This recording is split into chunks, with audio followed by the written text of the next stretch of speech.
যে ঈশ্বর তিনি সবসময় মঙ্গলময়, আর সেই জন্য তার মঙ্গল সংকল্প অনুসারে তিনি আজকে আমাদেরকে এই স্থানে তিনি আকর্ষণ করেছেন। আপনি নিজের শক্তি দ্বারা এই স্থানে আসেননি, কিন্তু ঈশ্বর তিনি মঙ্গলময়, তিনি আপনাকে ভালোবাসেন, আর সেই জন্য তিনি আপনাকে তার কাছে আহ্বান করেছেন, আমার নিকটে আইসো, আমি তোমাকে উদ্ধার করব, আমি তোমাকে বিশ্রাম দেব, আমি তোমাকে আবার সামনে এগিয়ে যাওয়ার পথ দেখাবো। সেই জন্য প্রভু সন্তানরা তারা এই সত্য উপলব্ধি করেছে, তোমার বাক্য আমার স্মরণের প্রদীপ, আমার পথের আলো। যিশুর রক্ত দ্বারা কৌতুকিত ধার্মিকতার জীবন।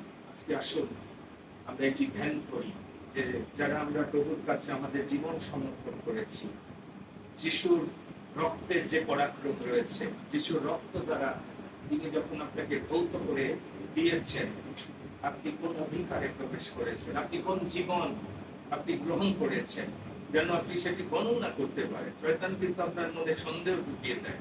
সেই জন্য অনেক সময় জয়বের পিতা যখন দেখে যে আপনি জানেন না আপনার অধিকার, আপনার ফাউন্ডেশন, তখন আপনি সহজে দুর্বল হয়ে পড়েন। কিন্তু এটি সাধারণ বিষয় না। আসুন বাইবেলের কয়েকটি অংশ আমরা পাঠ করি। যেমন 13:8 পদ প্রথমে পড়ি। এটি সামনে সেই দিনগুলো আসছে, প্রভু যখন শিষ্যদের পা তিনি ধুয়ে দিচ্ছিলেন, তিনি পিতরের কাছে যখন উপস্থিত হলেন, যখন 13:8 পদ, পিতর তাহাকে বলিলেন, আপনি কখনো আমার পা ধুইয়া দিবেন না।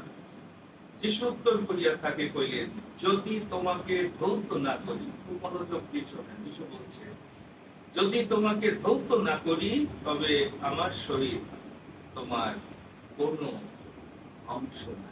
আমেন। যদি যিশু ধৌত না করে দেন, তার রক্তে আপনাকে, আপনি প্রভুর রাজ্যের সাথে, তার দেহের সাথে সংযুক্ত হতে পারবেন না।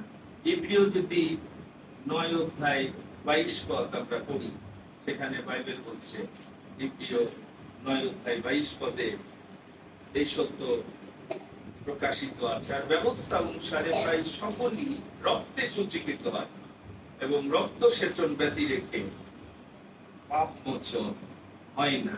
আরেকটি অংশ পড়তে চাই, লেবীয় 17:11 পদ, বাইবেলে সেখানে এই সত্য প্রকাশ করা হয়েছে, কেননা রক্তের মধ্যে শরীরের প্রাণ থাকে। লেবীয় 17:11। এবং তোমাদের প্রাণের জন্য প্রায়শ্চিত্ত করণার্থ আমি তা বেদীর উপরে তোমাদিগকে দিয়াছি, কারণ প্রাণের গুণে রক্তই প্রায়শ্চিত্ত সাধন। আমেন।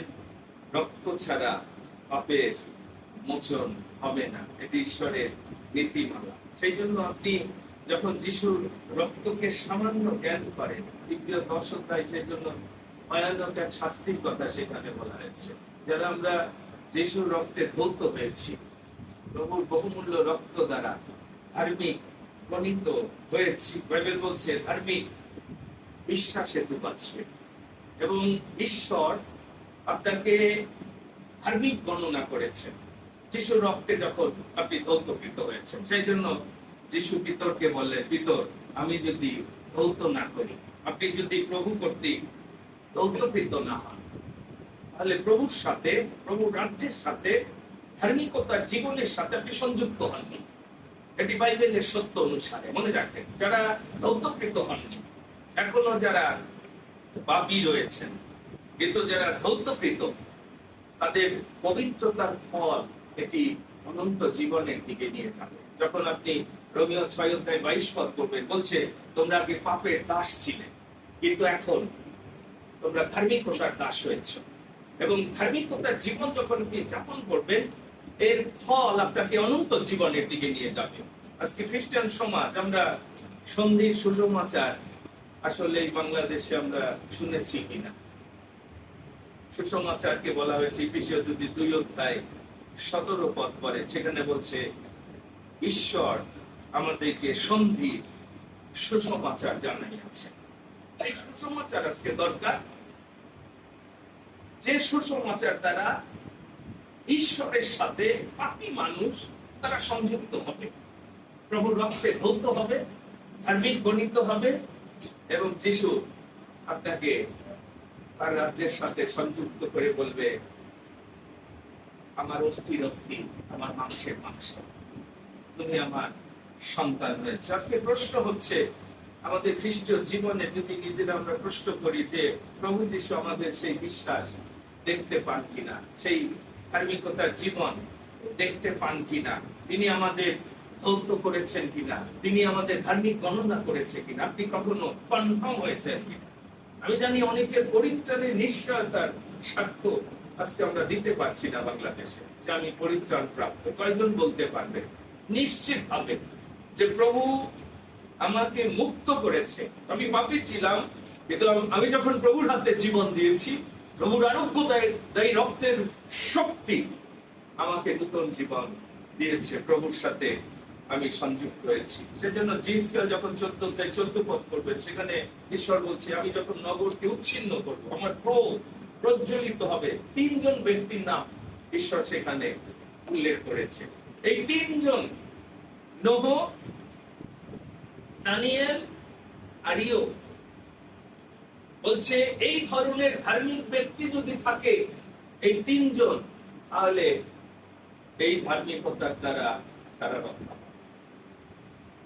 এই বাংলাদেশে যদি ঈশ্বর ধ্বংস করার সিদ্ধান্ত নেয়, কি মনে হয়, এই মহাখালীতে যদি ঈশ্বর বলেন, এই মহাখালী এবং ঢাকা শহর বাংলাদেশকে আমি উচ্ছিন্ন করব, কিন্তু আমি 3 জন ব্যক্তি ধার্মিকতা যদি দেখি, নোহের, দানিয়েলের এবং ইয়োবের, তাহলে আমরা অনেক পরিবার, অনেক মন্ডলী আজকে সেরকম 3 জন ব্যক্তি আমরা খুঁজে পাবো।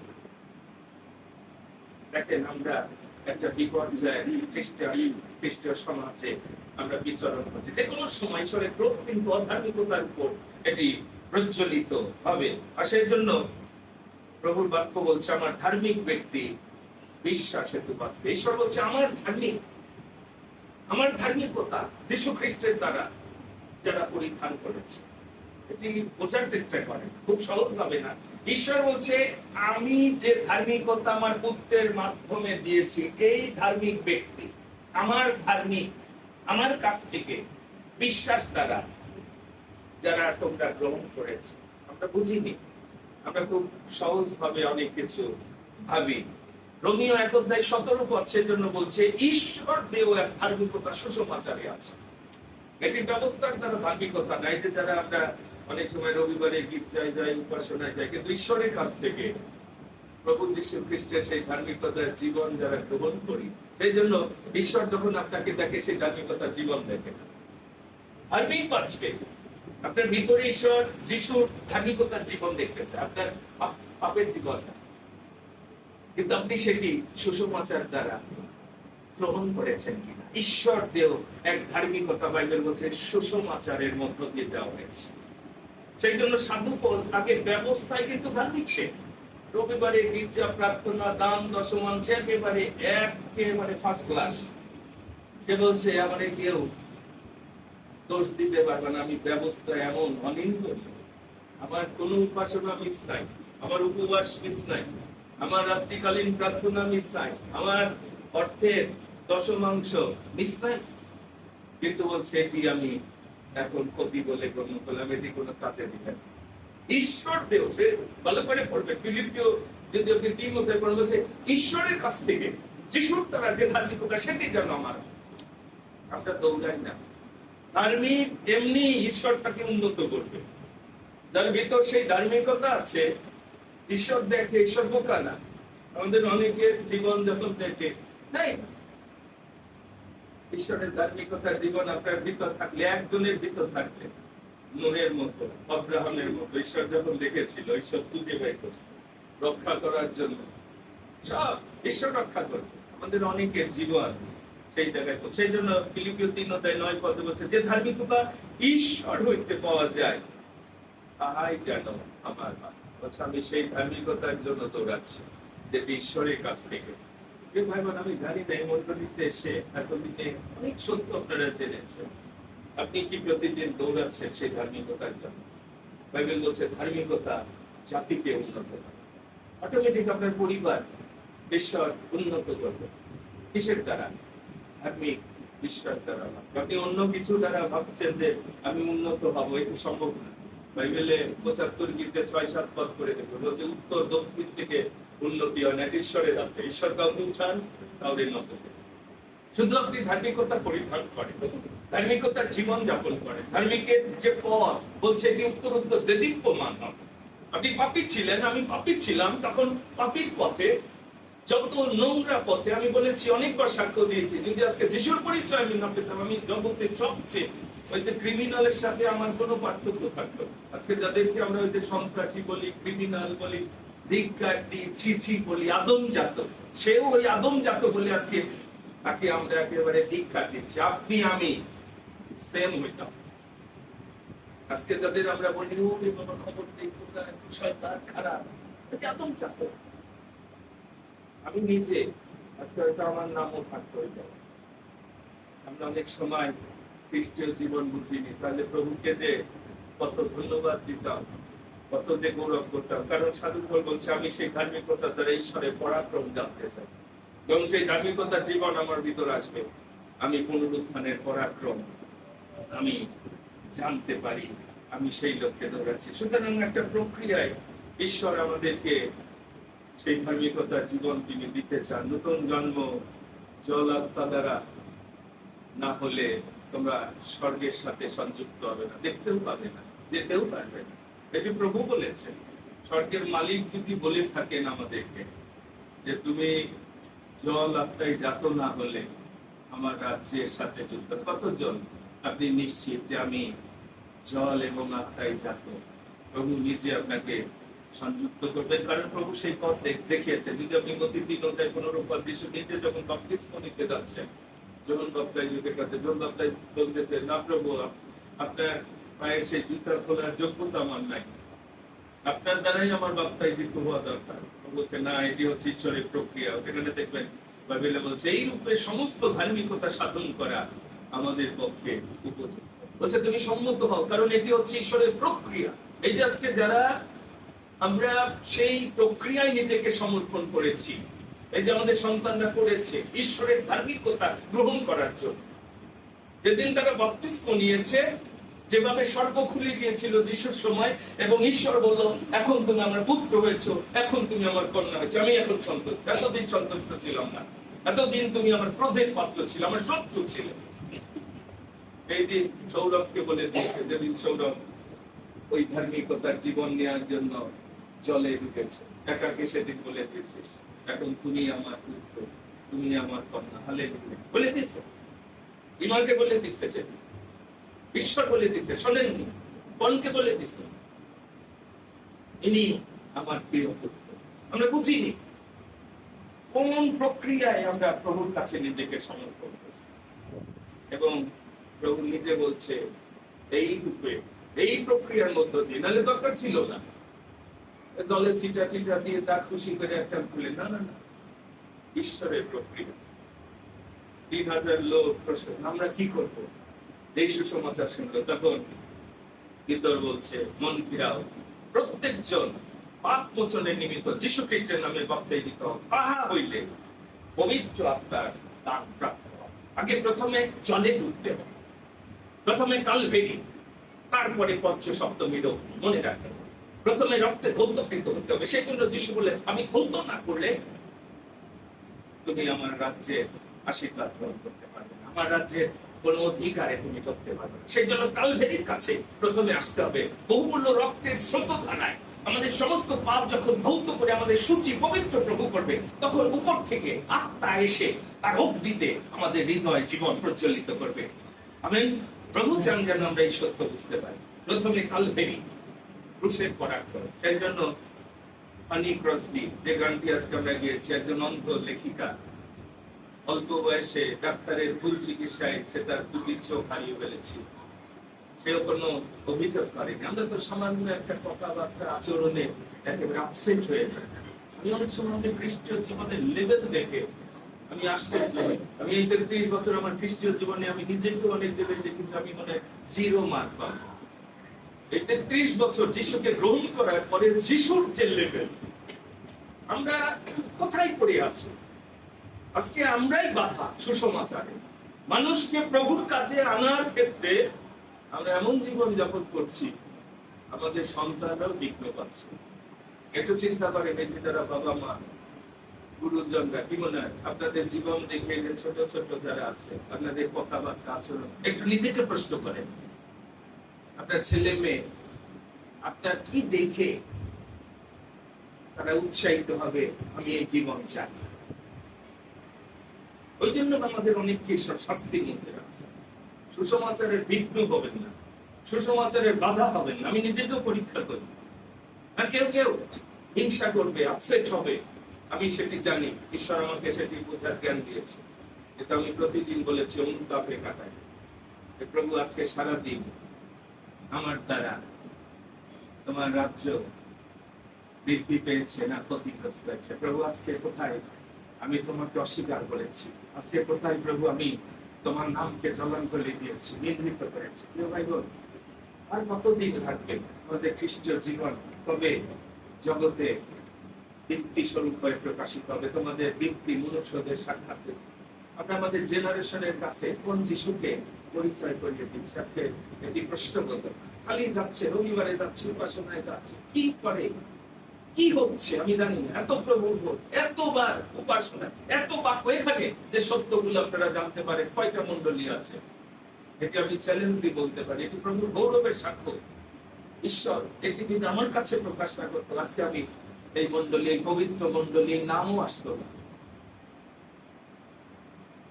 নিরাময় শিক্ষা দেওয়ার আমরা চেষ্টা করছি। মন ফিরাও, যখন আপনি সেই জীবন পাবেন। কারারক্ষক, তারও প্রশ্ন ছিল, পরিত্রাণ পাইবার জন্য আমাকে কি করিতে হইবে? উত্তর দেওয়া হয়েছিল, তুমি তোমার পরিবার যীশু খ্রিস্টকে বিশ্বাস করো, তাতে পরিত্রাণ পাইবে। এবং যখন আপনি পরিত্রাণ পান, আপনার একটা চিহ্ন দেখা যাবে। রিলেশনশিপ যখন হবে, 22-14 পদ করবেন, বলছে প্রভুকে আপনি দেখতে পাবেন, তার সৌন্দর্য এবং তার মুখের বাণী শুনতে পাবেন। ঈশ্বর আপনাকে বলবে। আমি আজকে সকাল থেকে ধ্যান করছিলাম প্রেরিত পুস্তকে সাধু ফুলের প্রচার যাত্রা। ওয়াক করতে চেয়েছে, আমাদের তো এখনো কেউ থাপ্পড় মারেনি, আইসে অপমান করেনি সরাসরি। আমরা বাইবেল পড়িনি। ঈশ্বরের লোকরা শুধু সুসমাচারের জন্য প্রহার করছে, ক্ষিপ্ত হয়ে গেছে। কেন জানেন? ওই আলো তারা সহ্য করতে পারেনি, ওই সত্য সহ্য করতে পারেনি। আমরা বাইবেল পড়িনি। কারা কারা ক্ষিপ্ত হয় আমার প্রচারে আমি বুঝতে পারি। সত্য এখনো কি মনে, এখনো তো সাধু পথে ওরা শপথ করছে 40 জন, ওদের নাম হারা পর্যন্ত আমরা খাবো না। দেখবেন ভালো করে বাইবেলে প্রেরিত পুস্তক পড়বে। এই জন্য বাইবেল স্টাডিতে আমি কেন আপনাদের সাহায্য করি? অনেক সত্য আমরা জানি না। সুসমাচার প্রচারের জন্য ওরা জীবন দিছে। আমরা একটা কথাবার্তা, একটু আচরণ শুনলেই গা জ্বালাবে, কারণ আমরা তো মরিনি। আমাদের পাপের স্বভাব যদি ক্রুশারোপিত হতো, আমরা ডেড ম্যানের মতো যে যা বলি। কি মনে হয় এই 33 বছরের জীবনে আমার চেয়ে কি বেশি অপমানিত হয়েছেন, বেশি নিন্দা তাড়না সহ্য করছেন প্রভুর জন্য? যদি আমি একটা একটা করে ঘটনা বলি আমার জীবনে, সাক্ষ্য দিই প্রভুর গৌরবের জন্য, বুঝতে পারবেন এখনো যেই পালক আমাদের ছাইরে, মন্ডলী ছাইরে, প্রভুকে ছাইরে পালাইনি। ধন্যবাদ দেন, সহ্য করে, কমন করে প্রভুর জন্য। সাধু বলবো যে আমি মরতে প্রস্তুত আছি। ওরে ঠেকাচ্ছে, জানি না আপনি অনেক গেলে কিন্তু আপনার বাড়ি ফেলেন না, আমি প্রভুর নামের জন্য আমি মরতে প্রস্তুত, যে প্রভু আমার জন্য জীবন দিয়েছে। প্রিয় ভাই, তার জন্য নিন্দা তাড়না এটি কিছু না, ক্লেশ তাড়না, প্রভু আনন্দ করো। স্বর্গে আমি তোমাদেরকে প্রচুর পুরস্কারে পুরস্কৃত করবো। প্রিয় ভাই বোন, আজকে সময় এসেছে যেন এই সত্য আমরা জানতে পারি। ধার্মিকের বংশ সেটি রক্ষা পাবে। খ্রিস্টের উদ্দেশ্যে তোমরা যতজন বাপ্তাইজিত হইয়াছ, সকলে খ্রিস্টকে পরিধান করে। আমি বলেছি যে রক্ত দ্বারা ধৌতকৃত হতে হবে। আর সেজন্য যখন দেখবেন পড়লে সেই সময়টা আসলো, প্রভু তার কাছে লোক পাঠালো, প্রেরিত 22-23 পদ বলছে, বলকে বলছে, কেন বিলম্ব করছো, এখনো বিলম্ব করছো, উঠো, যিশুর নামে ডাকিয়া বাপ্তাইজিত হও, তোমার পাপ হইয়া যাবে। বেশি সময় নিয়ে যাবে, অনেকে অপেক্ষা করে। এই দেখুন জল আছে, নপুংসক বলল আমার বাপ্তাইজিত হইবার বাধা কি? তারা সঙ্গে সঙ্গে বুঝতে পারছে, ওরে বাবা তাড়াতাড়ি প্রভুর পথ থেকে আমাকে মুক্ত করতে হবে। আমরা মুক্ত, কিন্তু সেটি রক্ষা করতে হবে। এখনই পরিত্রাণের দিবস। যারা কপটি, আমরা এখনো অনেকে স্বীকার করি না যে আমরা পরিত্রাণ পাইনি।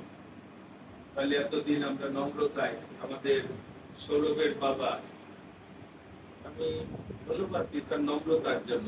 সে কিন্তু আগে জল ছিটায় অবগাহিত হয়েছিল, কিন্তু যখন সে বাইবেলের সত্য জানছে না, তো আমাকে সম্পূর্ণ জলে ডুবে বাপ্তাই দিত, কারণ হতে হবে, কারণ ওই সিরাজগঞ্জে সে সেরকম মন্ডলী পাইনি সব। কিন্তু তার ছেলের সাথে, আপনার ব্যাপটিস্ট মন্ডলীতে গৌরবের সাথে এই ঘটনায় কিন্তু বাবা হয়ে আমরা তো নম্র নাই, আমি তো নিছি। কিভাবে নিছে? পরিত্রাণ পাইছেন না? নিলে এখনো সময় আছে, যে সামনে দিন আসতেছে, দেরি হয়। প্রভু, আমি আসল আশীর্বাদের জীবন পাইতেছি। আপনি মনে করতেছেন আপনি ধৌত হয়েছেন, নাও হতে পারে, নরকে চলে যাবেন মরার পরে, নিশ্চিত দিবে না। ধন্যবাদ দিই আমাদের সেই ডেভিডটা, সে তার ছেলের সাথে নিজেকে প্রস্তুত করে একসাথে, বাবা অনেক আগে ওই যে জল ছিটায় সে গেছিল, সে ভাবছিল যে আমি তো মানে ওই যে বলছে কে বা কাহারা আপনি হয়েছে মহাস্তার কোন পরিত্রাণ হয় নাই। আমি নিশ্চিত আমাদের অনেকে, আপনি যত বছরের বিশ্বাসী হন, পরিত্রাণ হলে তার জীবন চেঞ্জ হয়ে যায়। হ্যাঁ, সে একবারে পারফেক্ট হয় না, আমিও হইনি, কিন্তু আস্তে আস্তে আগের জায়গায় পড়ে থাকবো। ডে বাই ডে আমাদের জীবনের স্বভাব চেঞ্জ হয়, কিন্তু দেখবেন একই স্বভাব 20 বছর ধরে, 30 বছর ধরে একই রাগ, একই হিংসা, একই কথাবার্তা, একই আচরণ। কিভাবে প্রভু সন্তুষ্ট হবে? ঈশ্বরের রাজ্য কথাই না, পরাক্রম। আমি শেষে যে কথা বলতে চাই, যিশু সবাইকে বিশ্বাস করেননি, কারণ তিনি হৃদয় জানেন। যিশু সবার ভাই হবেন না, যিশু সবার পিতা তিনি হবেন না। ঈশ্বরকে যেন আমরা পরিহাস না করি। বাইবেল বলছে, যদি আমরা মুখে প্রভু বলে স্বীকার করি, হৃদয়ে যদি বিশ্বাস করি সেটি ধার্মিকতার জন্য, তবে আমরা পরিত্রাণ পাবো। কিন্তু অন্যদিকে বাইবেল বলছে, বিশেষত যারা মাংসের অনুভূতি, অসুচি ভোগে, অভিলাষে চলে ও প্রভুত্ব অবজ্ঞা করে, তাদিগকে তিনি দণ্ড দিবেন। শেষে আমি যে কথা বলতে চাই, চার্চ হিস্ট্রিটা বুঝবেন। প্রথম যখন ক্যাথলিক চার্চ ছিল, তারপর মার্টিন লুথার যখন প্রভুর সত্য জানলো, সে প্রচার করা শুরু করলো, তারে মানিয়ে ফেলতে চাইছে। ক্যাথলিক চার্চ থেকে হোল কাউন্সিল প্রকৃত সত্য যেই প্রচার করছে, ওই জন্য প্রোটেস্ট্যান্ট, ওই জন্য আজকে প্রোটেস্ট্যান্ট গ্রুপ আলাদা হয়ে। কিন্তু মার্টিন লুথার যখন মরে গেল, ওই সত্য প্রচার করে সে কিন্তু চার্চ এস্টাবলিশড হল। কিন্তু মার্টিন লুথার যখন মারা গেল, তখন জন ওয়েসলি, মার্টিন লুথারের সেই চার্চে দেখা গেল তারাও সত্য থেকে আবার সরে যাচ্ছে, কারণ মূল লিডার মারা গেলে ওই স্ট্যান্ডার্ড ফেল করে। তখন পরের লিডাররা এসে যোগ বিয়োগ করে দেখবেন নানা রকম অন্যরকম ভাবে চালাইতেছে। এবং জন ওয়েসলি সে আইসে সত্য প্রচার করলো, তাকে কিক আউট করে দিল। এগুলো হিস্ট্রি জানবে।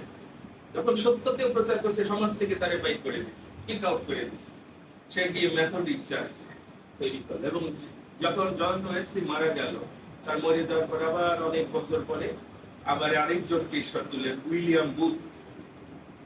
উইলিয়াম বুথ মেথডিস্ট চার্চ যখন তাদের সত্য থেকে সরে যাচ্ছিল, সে গিয়ে প্রচার শুরু করলো এবং সে বেশ তাদের চার্চে নিয়ে আসলো, যিশুর সাথে পরিচয় করেন। সবাই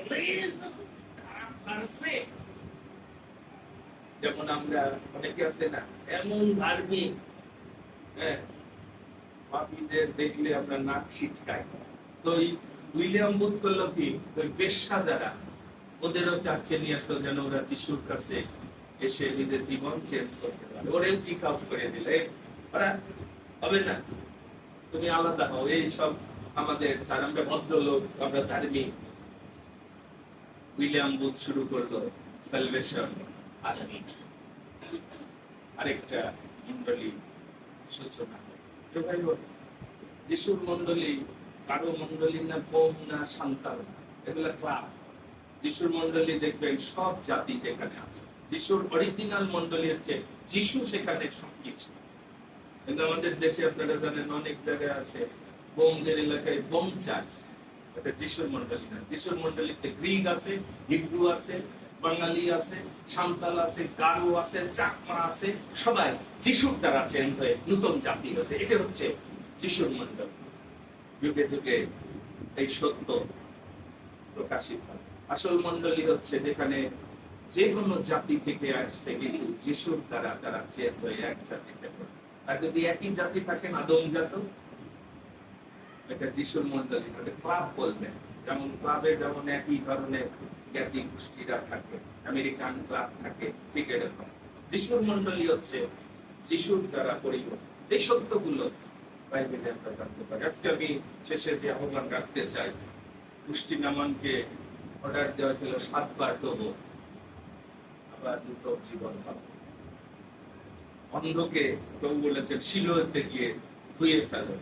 চারটি ঘাটে জল কম্পনের সময় যে প্রথমে নামতো সুস্থ হতো। যিশু আজকে বলছেন, আমি যদি তোমাকে ধৌত না করি, তুমি আমার রাজ্যের অধিকার পাবে না। আসুন আজকে দেখি যে আমি যিশুর রক্তে সূচি হয়েছি, ওরা যিশুর রক্তে সূচি হলাম। আপনি কি সেই ধার্মিকতা গ্রহণ করেছেন কিনা? যদি না হয়, আজকে আরেকটি সুযোগ। আজকে আপনার জীবনে প্রভু আরেকটি সুযোগ রেখেছে যে প্রভু আমি সেই জীবন পেতে চাই, তুমি আমাকে ধৌত করো। আমার যে সকল জায়গায় পাপ আছে, জীবনের অনেক এরিয়ায় এখনো শয়তান আমাদের বন্দী করে রেখেছে, কিন্তু প্রভু আপনাকে ধৌত করতে চান। যদি আপনি প্রভুর কাছে নিজেকে সমর্পণ করেন, সেই ধার্মিকতার জীবন তিনি দিতে চান। তার রক্তের সেই পরাক্রম রয়েছে। বাইবেল বলছে রক্ত সেচন ব্যক্তি রেখে পাপের মোচন হবে না। প্রভু বলছে আমি সেই পবিত্র রক্ত কালভেরিতে আমি ঢেলে দিয়েছি, তুমি শুধু গণনা করো, ধৌত হও। আজকে আসুন সেই সুযোগ আমরা গ্রহণ করি। আসুন মস্তক অবনত করি। আসুন প্রত্যেকে আজকে মস্তক অবনত করে দেখি আমি কি ধৌতকৃত, পবিত্রকৃত ধার্মিকতা সেই জীবন প্রাপ্ত বিশ্বাসী হতে পেরেছি কিনা। 7 বার ধার্মিক পড়লেও আবার উঠে।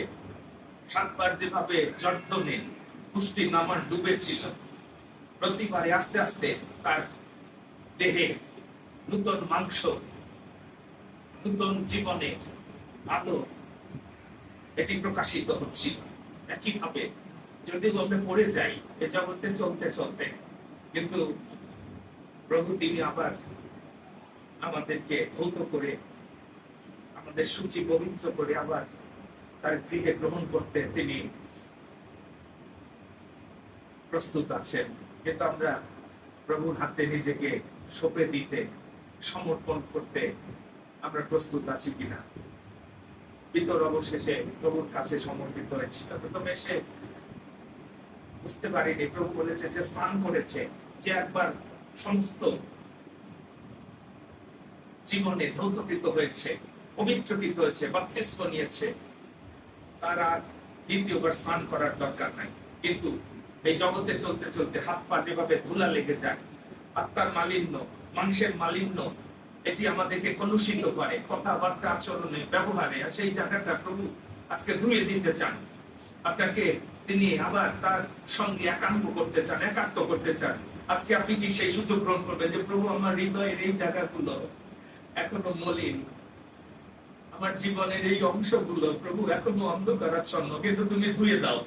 তোমার আরোগ্য এই রক্তে আমাকে ধৌত করো প্রভু, আমাকে শুচি করো প্রভু, আমাকে সম্পূর্ণ করো, পুনর্কৃত করো তোমার অনুগ্রহের দ্বারা, তোমার সত্যের দ্বারা, তোমার বাক্যের দ্বারা, জল স্নান দ্বারা।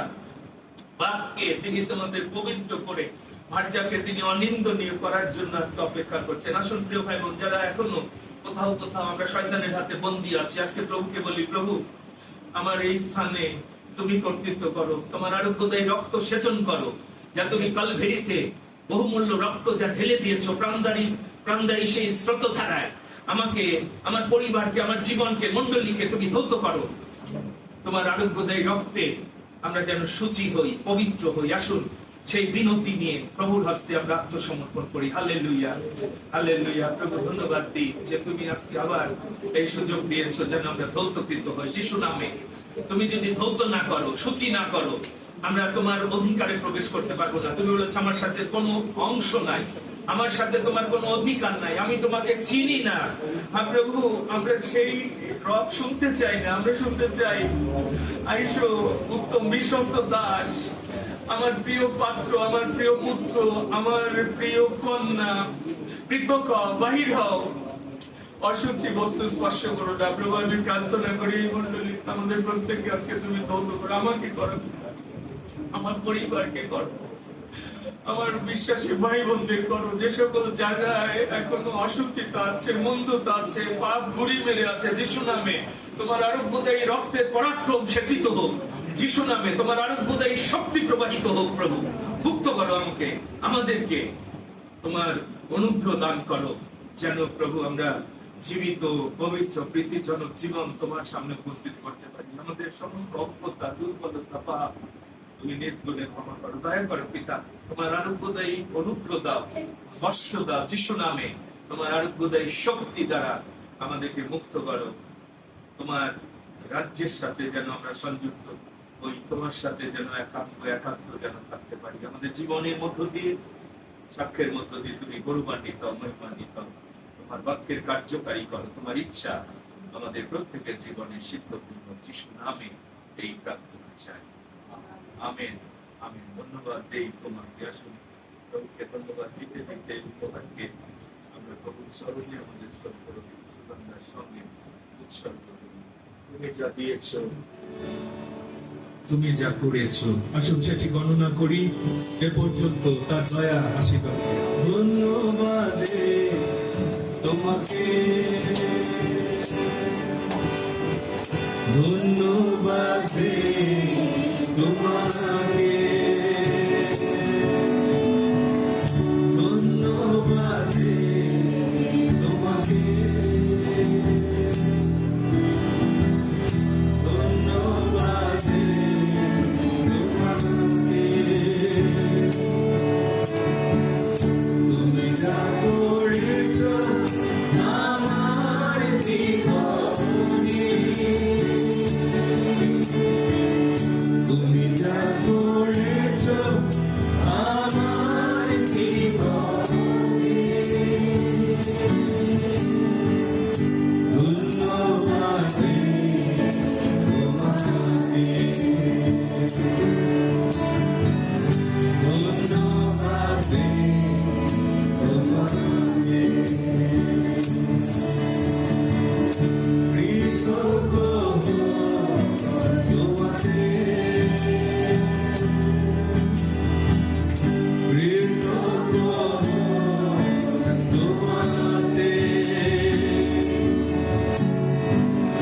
কৃতজ্ঞ তোমাকে, কৃতজ্ঞ তোমাকে, তুমি যা দিয়েছ আমার জীবনে, তুমি যা দিয়েছ আমার জীবনে, কৃতজ্ঞ তোমাকে, কৃতজ্ঞ তোমাকে, ধন্যবাদ তোমাকে, কৃতজ্ঞ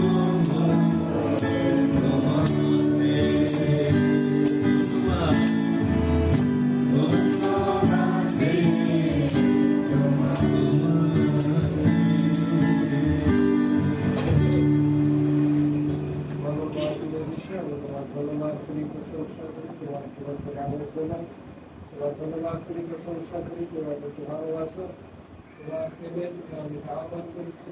তোমার রাস্তায় আমাদেরকে বিভক্ত করেছেন, আমেন। তোমার রক্তে সূচি করেছেন। হালেলুয়া। রক্তে তোমার প্রশংসা করি, তা আমাদের এই জগতের ব্যবস্থা করতে পারে সুবিধা করেছেন। আমেন।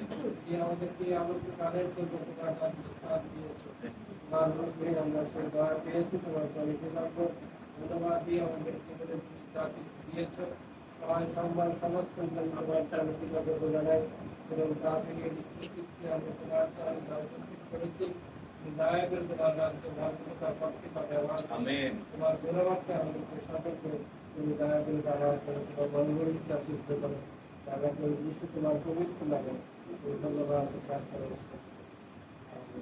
আমাদের ত্রাণকর্তা প্রভু যীশু খ্রিস্টের অনুগ্রহ, পিতা ঈশ্বরের অসীম প্রেম, পবিত্রতার সহভাগিতার শক্তি, অনুপম শান্তি আমাদের উপস্থিত সকলের প্রতি এবং অনলাইনে পৃষ্ঠেতে দাতা ভগ্নী যতজন এই আত্মিক সহভাগিতায় সংযুক্ত সকলের সহ আমেন।